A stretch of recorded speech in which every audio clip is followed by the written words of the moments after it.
ஒரு பொண்ணு வந்து ஜென்ம ராசி அப்படின்றது தனுசு ராசி. அந்த தனுசு ராசியில தான் மூல நட்சத்திரம் இருக்குது. இப்போ அந்த பொண்ணு வந்து தனுசு ராசியில மூல நட்சத்திரம் ஒரு பொண்ணு பிறந்திருந்தா அது இன்னைக்கு தோஷம்னு சொல்லிட்டு நம்ம வந்து நிறைய பேர் வந்து இது ஒதுக்கி வைக்கிறாங்க. ஜோதிடர்கள் கூட சில பேர் வந்து இது மூல நட்சத்திரம் ஆகாது அப்படின்னு சொல்றாங்க.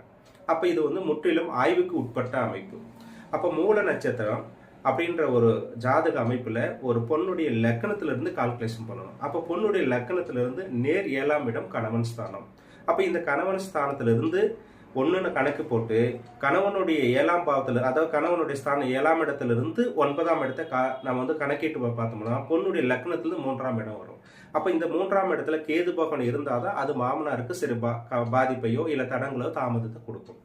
அப்போ இந்த மாதிரி இருக்கிற பட்சத்தில் நம்ம அது முழுமையாக ஆய்வு செய்யணும். அப்போ 3ஆம் இடத்துல கேது பகவான் இல்லை அப்படின்னு சொன்னால் அது தோஷம் கிடையாது. அப்படியே 3ஆம் இடத்துல கேது பகவான் இருந்தா அது முழுமையான தோஷம் அப்படின்னு சொல்லிட்டு நம்ம எடுத்துக்கூடாது.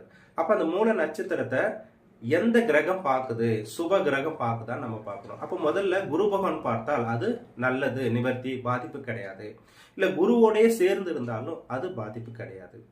இதுவே வளர்ப்பிறை சந்திரன் வந்து அந்த கேது பகவானை பார்த்தாலும் இது பாதிப்பு கிடையாது, இது நிவர்த்தி. இதுல நம்ம வந்து முதல்ல உற்று கவனிக்க வேண்டும். அடுத்தது பாத்தீங்கன்னா அந்த மூல நட்சத்திரம் அதிபதி கேது பகவான் என்ன நட்சத்திரத்துல உட்கார்ந்துருக்கிறான்னு பார்க்கணும். பொதுவா குருனுடைய நட்சத்திரத்துல இருந்தா அது முழுமையான தோஷ நிவர்த்தி ஆகும். அதனால இந்த மாதிரி அமைப்புல வந்து அது அமைந்திருக்குதா, கேது பகவான் அப்படி உட்கார்ந்துருக்கிறாரா அப்படின்னு நம்ம பார்த்தோம்னா அது வந்து முழுமையாவே தோஷம் இல்லைன்னு தெரிஞ்சு போயிடும். அப்ப இது மாதிரி முழுமையா ஆய்வு பண்ணாம மொத்தமாகவே வந்து அது மூல நட்சத்திரம் சொல்லிட்டு இன்னைக்கு ஒதுக்கி வச்சுட்டு இன்னைக்கு நிறைய பெண்கள் வாழ்க்கையில இன்னைக்கு கேள்விக்குறியா இருக்குது. திருமண வாழ்க்கையில தடையும் தாமதமும் இருக்குது. அதனால இது நீங்க அனைவருமே இந்த பதிவை வந்து முற்றிலும் பாருங்க, மற்றவர்களுக்கு ஷேர் பண்ணுங்க. நம்மளுடைய ஜெய் அஸ்ட்ரோ தர்மபுரி ஆன்மீக சேனலை லைக் பண்ணுங்க, சப்ஸ்கிரைப் பண்ணுங்க. அடுத்தடுத்து உங்களுக்கு வீடியோ வரும். நன்றி, வாழ்க வளமுடன்.